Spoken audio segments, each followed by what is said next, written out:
Talk में आपका स्वागत है। कल आपसे मैंने एक ऐसा रामबाण उपाय, जीवन के संकटों को दूर करने वाला, आपके जीवन के अंधियारों को दूर करने वाला यज्ञ अनुष्ठान, जिसकी महिमा अपार नहीं अपरंपार है, तो ये गुरु का दिया हुआ एक ऐसा महामंत्र और महान विधि है। पारिवारिक रूप में, गृहस्थ आश्रम के रूप में आप इसको निष्कंटक निर्भय होकर अपना सकते हैं।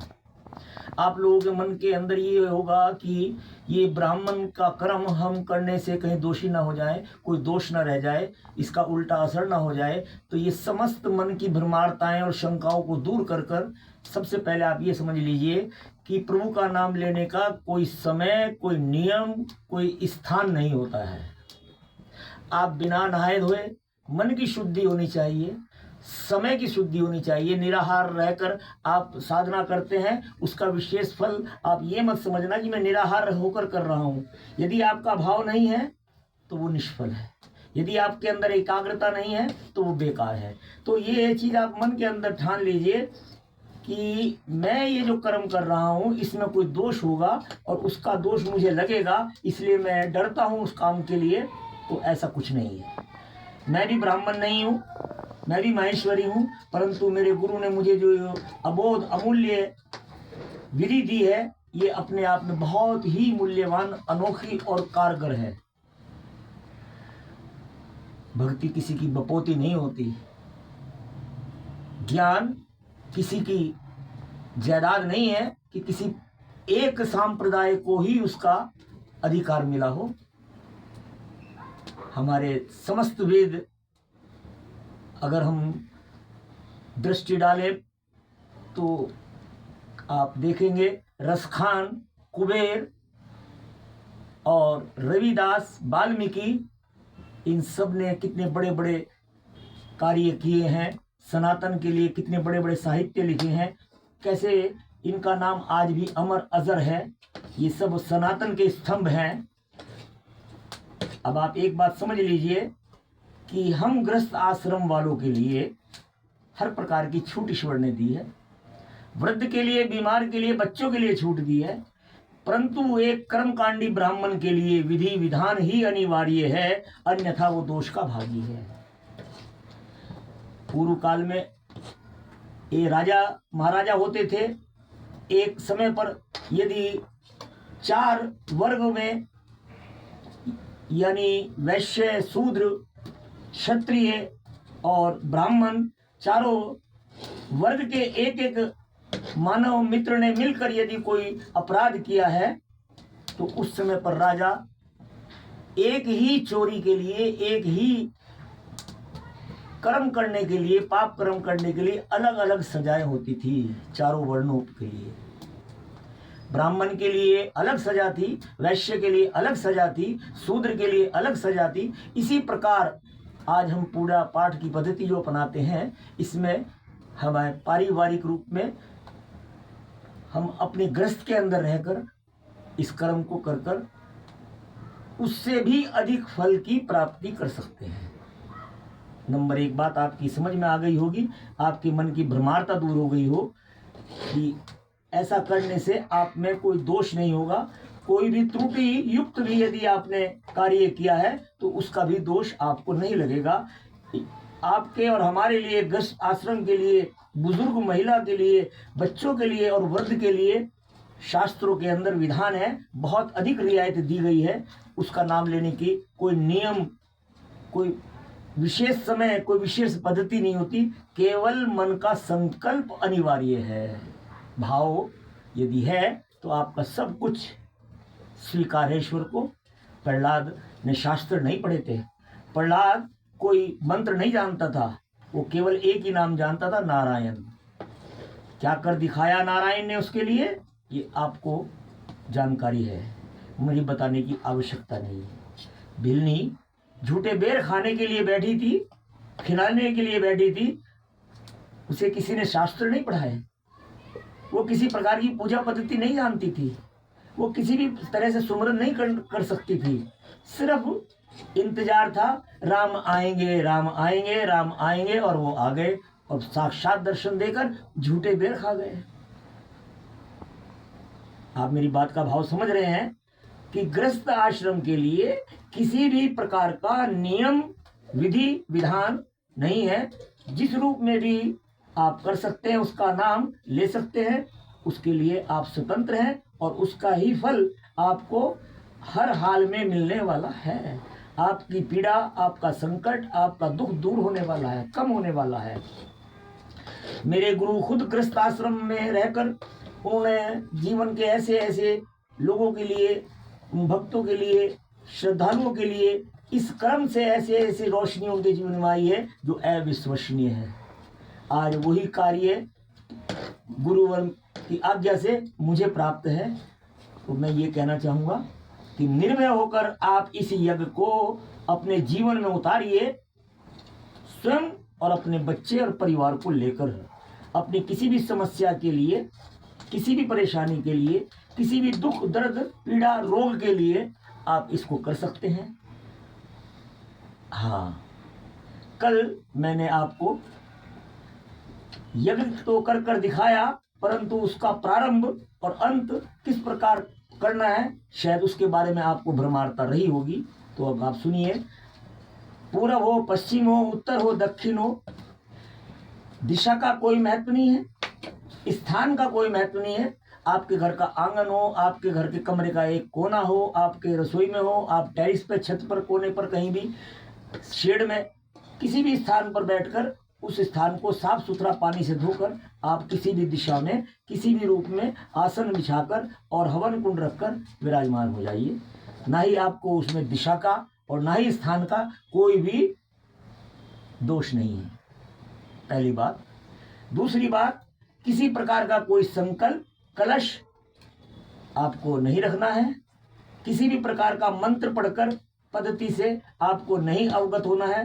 केवल अज्ञानता से ही आप अपने उस शुभ कार्य को शुरू करें जो आपको बताया जा रहा है। अपने गुरु का नाम लेकर, जो भी आपका गुरु है, आप सर्वप्रथम स्थान और दिशा का मैंने ज्ञान दे दिया। कलश का अन्य किसी चीज की कोई आवश्यकता नहीं है। 4 गोले, 1 कटोरी घी और थोड़ा सा चावल, काले तिल लेकर आप बैठ जाए। आप हो, आपका परिवार हो, 1 जना हो, 4 जने हो, आप सभी एक स्थान पर बैठकर इस शुभ कार्य को प्रारंभ कर सकते हैं।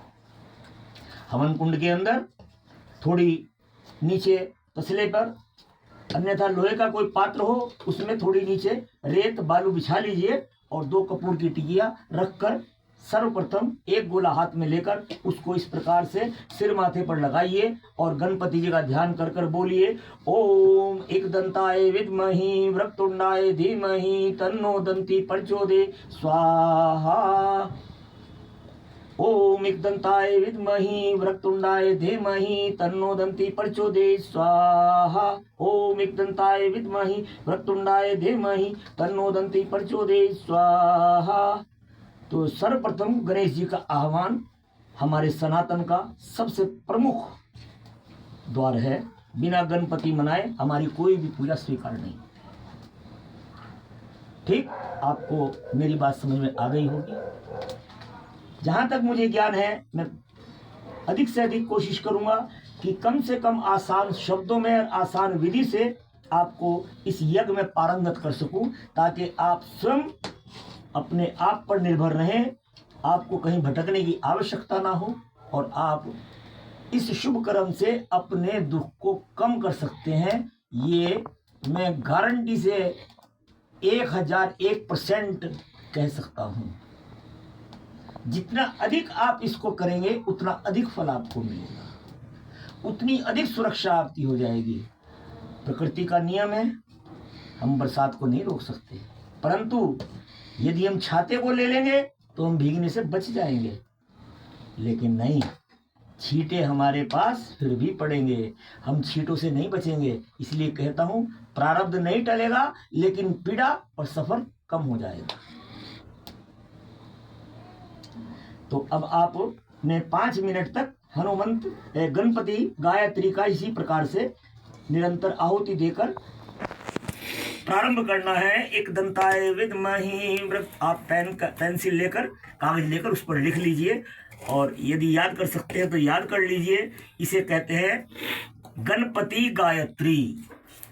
एक दंताय विद्महि वक्रतुंडाय धीमहि तन्नो दन्ति प्रचोदयात् स्वाहा। ओम एक दंताय विद्महि वक्रतुंडाय धीमहि तन्नो दन्ति प्रचोदयात् स्वाहा। ओम एक दंताय विद्महि वक्रतुंडाय धीमहि तन्नो दन्ति प्रचोदयात् स्वाहा। ओम एक दंताय विद्महि वक्रतुंडाय धीमहि तन्नो दन्ति प्रचोदयात् स्वाहा। ओम एक दंताय विद्महि वक्रतुंडाय धीमहि तन्नो दंती प्रचोदयात् स्वाहा। अब आप दूसरा गोला रखिए हाथ में, उसी तरह सिर माथे पर लगाइए। जो आपके सम्मुख बैठे हैं क्लॉकवाइज उसको गोले को घुमाइए और एक सज्जन उनमें से इसी हनुमंत गायत्री के साथ उसको यज्ञ में अर्पण करे। अंजनी सुताय विद्महि वायुपुत्राय धीमहि तन्नो हनुमत प्रचोदयात् स्वाहा। ओम अंजनी सुताय विद्महि वायुपुत्राय धीमहि तन्नो हनुमत प्रचोदयात् स्वाहा। ओम अंजनी सुताय विद्महि वायुपुत्राय धीमहि तन्नो हनुमत प्रचोदयात् स्वाहा।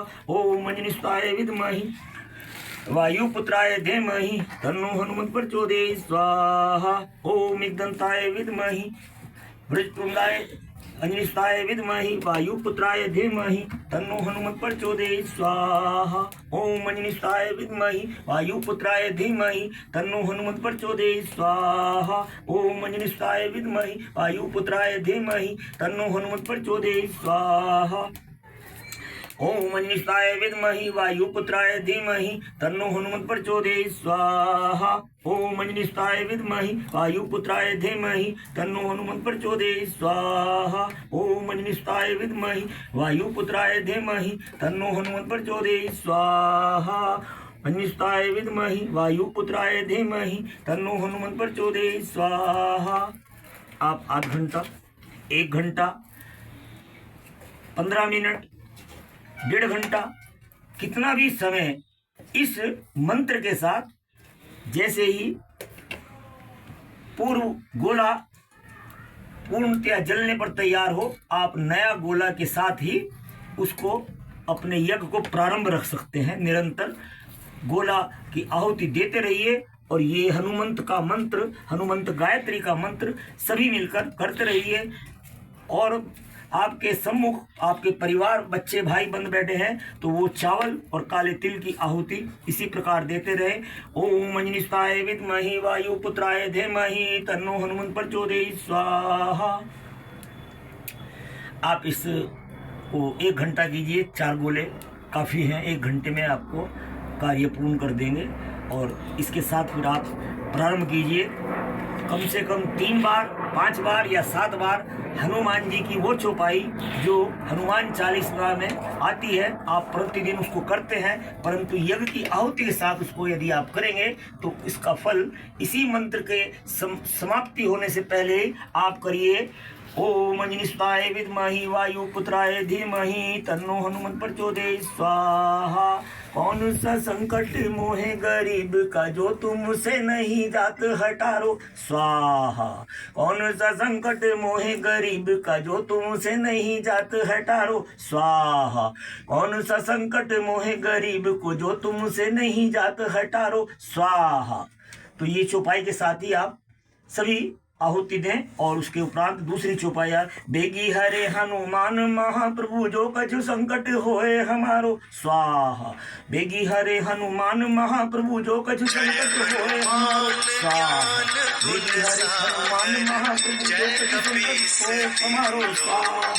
बेगी हरे हनुमान महाप्रभु जो कछु संकट होए हमारो स्वाहा।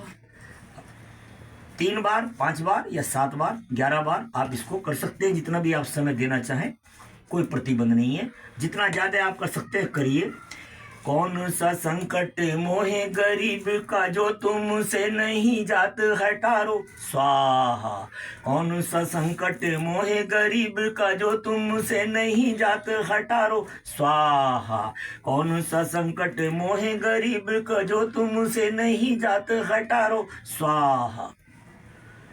अब आप समझ गए होंगे कि प्रथम गणेश, उसके बाद पहले गणेश गायत्री, उसके बाद हनुमंत गायत्री और फिर अंत में आप ये हनुमान जी की, हनुमान चालीसा की, बजरंग बाण की ये चौपाइयाँ जो हैं, जो मैंने दोहराई है, आप इनको 5 बार, 7 बार, 11 बार निरंतर करते हुए, आहुति देते हुए कर सकते हैं। उसके उपरांत फिर आप वापिस आ जाइए। ओम मंजनीषाय विद्महि वायुपुत्राय धीमहि तन्नो हनुमत प्रचोदयात् स्वाहा। ओम मंजनीषाय विद्महि वायुपुत्राय धीमहि तन्नो हनुमत प्रचोदयात् स्वाहा।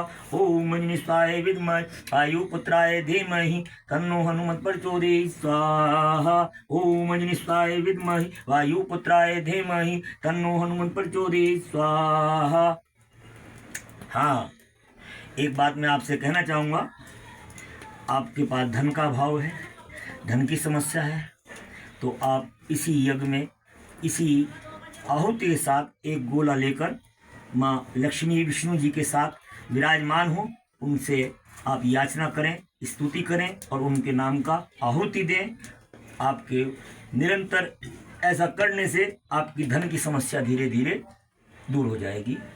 परिश्रम आप करेंगे, इंतजार आप करेंगे, धैर्य आप रखेंगे तो फल आपको अवश्य मिलेगा। ओम माँ लक्ष्मी चे विद्महि विष्णु पत्नी चे धीमहि तन्नो लक्ष्मी प्रचोदयात्।